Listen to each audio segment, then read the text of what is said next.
Hi, second graders. Miss Linder here. Today is Tuesday, May 26th. I hope you had a great Memorial weekend. So for today's science topic, we are going to talk about observing the effect of light from the sun. So the first thing you're going to do is you're going to predict if you think an ice cube will melt faster in the sun or in the shade. We talked a little bit about this before, probably I want to say it was after January, so we've already kind of talked about this, and you probably learned about it in science too. So you're going to click on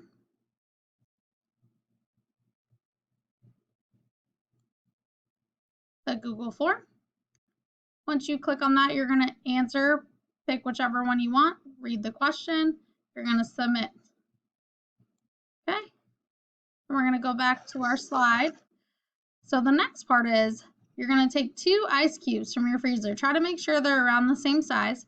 You're going to place them on separate plates. You're going to put one near the window in the sun and one in another corner where there's no sun. And you're going to observe to see which one melts faster.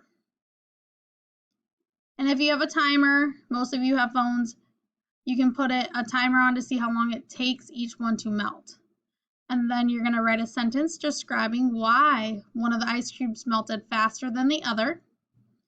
After you're done with that activity, you're then going to click on this YouTube video, watch the YouTube video, and then you are going to click on this link again. It's going to open up to a Google form, and you are going to answer the questions. What ice cube melted faster? The ice cube in the sun or the ice cube in the shade? You're going to choose your answer. You're going to go to the second question.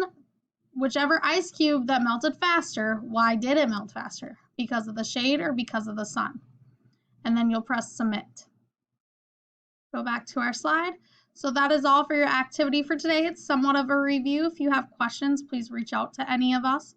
And also make sure you are submitting these 2 Google forms and any other work that you need to your teacher. So this writing your sentence and describing which ice cube melted faster, make sure you are sending that sentence to your teacher, whether it be Class Dojo, Parent Square, a text message, or an email.